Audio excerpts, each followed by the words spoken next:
Did you know that April is National Pet Month? We have put together a list of 7 short stories to complement this month's theme, all about pets. Each story is full of wonderful graphics and is fantastic to read together as a family. Now, don't forget to hit that subscribe button so you receive notifications of our read alouds, mini lessons, and even more book reviews to help your English language learner at home.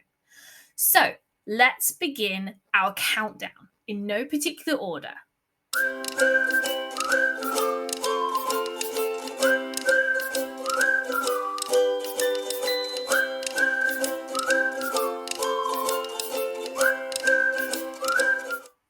Hi everyone, it's Catherine from the OET. How are you doing today? We love stories at home. My kids absolutely cannot get enough of the books that we have. We have a huge library of stories. So I wanted to share with you our top 7 stories relating to this month's theme of National Pet Month. So we're not doing this in any particular favourite order, but I'm just going to start with our book number 7. And the title of this book is I'm Not a Pandacow. It's by M.T. Sanders and the illustrator is Rebecca Sharp. Now, this story is about a family who gets a new puppy.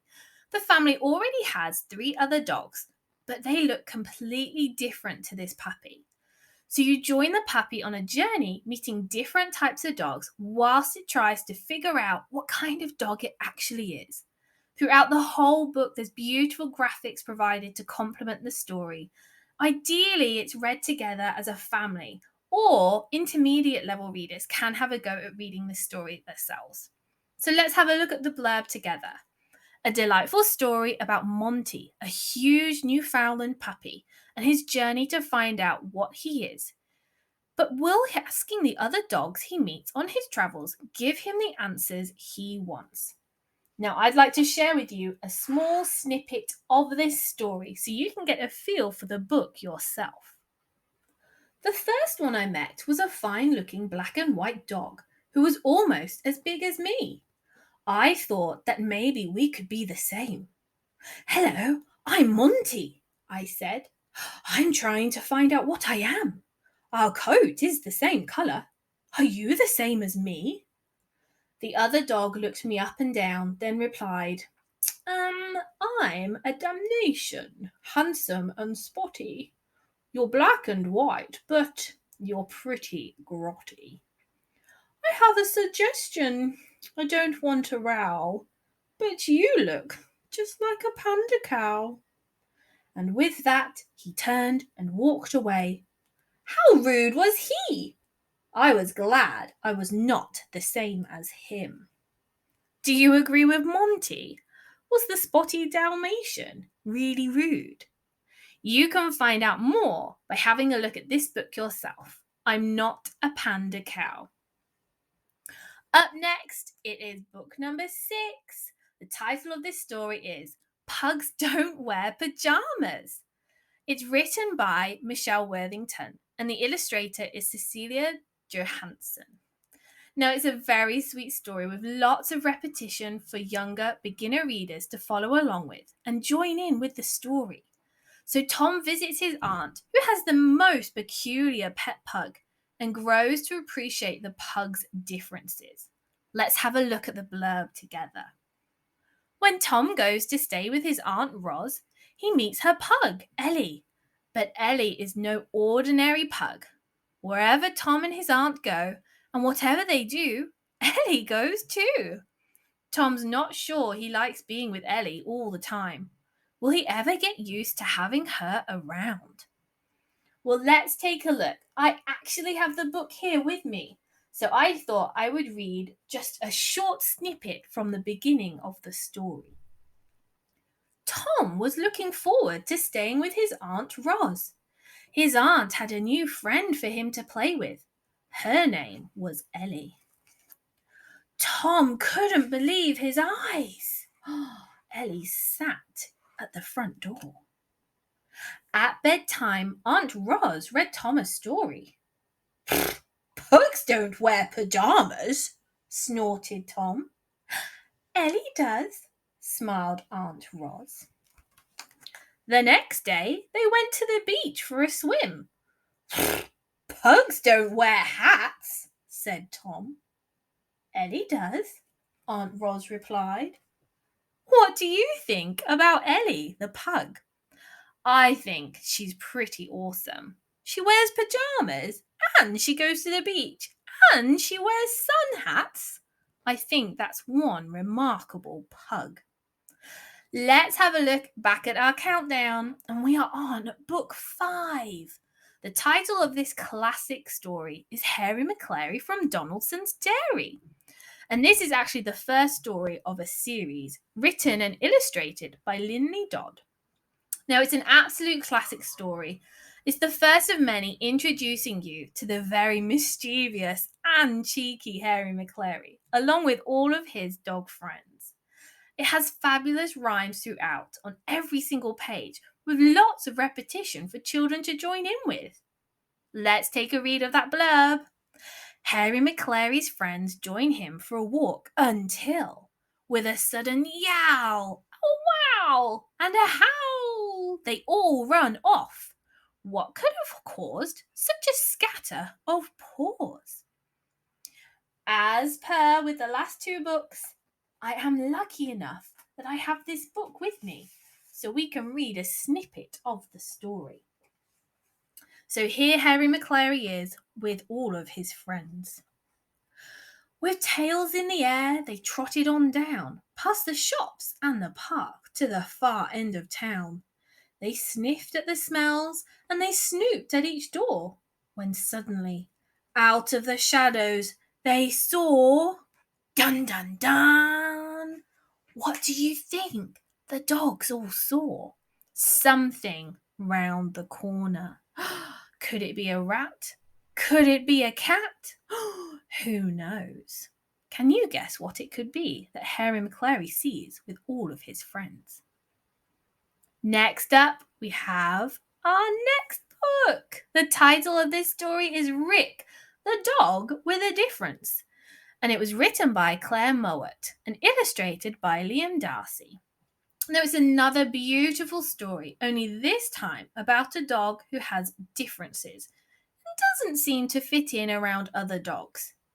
But then he finds friends who are also different and who accept him just the way he is. Lots of rhyming words and less text per page, making it really easy for children to follow along with the story, with lots of friendly characters throughout. Let's take a look at that blurb for book number 4. Rick isn't like other dogs and often feels left out. With the help of some new friends, including a duck who doesn't like swimming and a cow who won't eat grass, Rick discovers how great it is to be different. And once again, I have the book here with me. So let's have a sneak peek and hear a little bit of this story together. One day, he meets Duck, who thinks swimming's too soggy. Quack! You don't need sticks to be a good doggy. I have some great friends you really should meet. So they go to see Mouse, who lives down the street. Mouse says hello, and he squeaks with a grin. I'm not like other mice. Shall I begin? Although I love dairy, I'm not allowed cheese. Just one tiny nibble makes me cough and wheeze. How fun! So already we met 3 great characters. Rick the dog, the duck, and the mouse. I wonder what other animals Rick might meet along his journey. Book number 3 now. The title of this story is Melissa's Octopus and Other Unsuitable Pets, and it's written and illustrated by Charlotte Voake. Now, it's a rather silly and funny story about some very strange pets, from an octopus all the way to a giraffe. It introduces children to lots of different animals and descriptive language. With a larger font, this book is nice and accessible, and it helps children follow along with the story. Let's take a look at that blurb. A worm is not a very suitable pet. Neither is an elephant, or a giraffe, or an octopus. But what is the most unsuitable pet of all? Here's a clue. He has very sharp teeth. And I bet you can guess the clue from that picture. Like with all of our other stories of our Pet Month book reviews, here is a snippet of our book, Melissa's Octopus and Other Unsuitable Pets. Poor Betty! She can never find her pet either. He's a chameleon. Where can he be today? Can you find the chameleon? He's very good at hiding. He's what we call camouflaged. That means he blends in with what's around him. So the chameleon's hard to see because he looks just like all of the furnishings. I bet if you look really hard, you can find him in the picture. Have a go. Book number 2 now in our countdown of 7 pet-related stories. The title of this one is Mog, the Forgetful Cat, and the author and illustrator is Judith Kerr. Now, this is a traditional story with lovely drawings about a very sweet but a bit naughty pet cat. Poor Mog doesn't know what to do with herself when she gets under feet in her family home. It's a really heartwarming story of people accepting Mog for who she is and seeing her qualities as a positive rather than a nuisance. So the blurb says, Mog always seems to be in trouble for her forgetfulness, but one night it comes in very handy. I wonder what that could mean. Let's have a look at a little bit of the story together. Once Mog had a very bad day. Even the start of the day was bad. Mog was still asleep. Then Nicky picked her up. He hugged her and said, "Nice kitty." Mog said nothing, but she was not happy. Then it was breakfast time. Mog forgot that cats have milk for breakfast. She forgot that cats only have eggs as a treat. She ate an egg for her breakfast. Mrs. Thomas said, "Oh, bother that cat." Debbie said, "Nicky doesn't like eggs anyway." Oh no, what did Mog do at the breakfast table? Yes, she ate Nicky's egg. That was Nicky's breakfast, not Mog's. I wonder what other mischief Mog might get up to during that story. Now, last but not least, book number 1 in our countdown. The title of this book is Harold's Worst Nightmare, and this is written and illustrated by Twinkl themselves. It's a very sweet, simple story about a beloved pet cat whose life gets turned upside down when someone new joins the family. I wonder who that could be. It's a lovely story of how showing kindness to others can really make a big difference. And it has large, bold text on each page for children to follow along easily. Now, here you will see the blurb. Harold the cat likes things just the way they are. One day, a new arrival changes everything. Can Harold learn to share his home? What do you think? Let's read just a little bit of this story together. Harold was the luckiest cat in the world. His life was perfect. Harold loved playtime. Harold loved nap time. Harold loved dinner time. Harold loved snuggle time. One day, the humans brought home a box. Harold loved boxes. But as Harold got closer, something strange happened. Oh no, what do you think could be inside the box? Is it the visitor that was talked about in the blurb? I wonder what Harold will do next. We will have to find out. Now you can grab all of these books from your favourite bookstores, or you can visit Twinkl themselves for this particular story.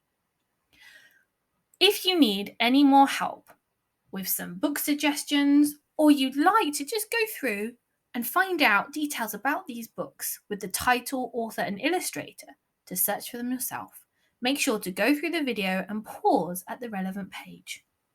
Now, before you go, if you enjoyed this video and our story recommendations, make sure to like and subscribe for more videos and the read alouds that we love to share with you. But that's it from me and our 7 pet-themed book countdown. I hope you will subscribe so that I can share some more really cool resources with you to support your English language learners at home. That's it from me. Bye for now.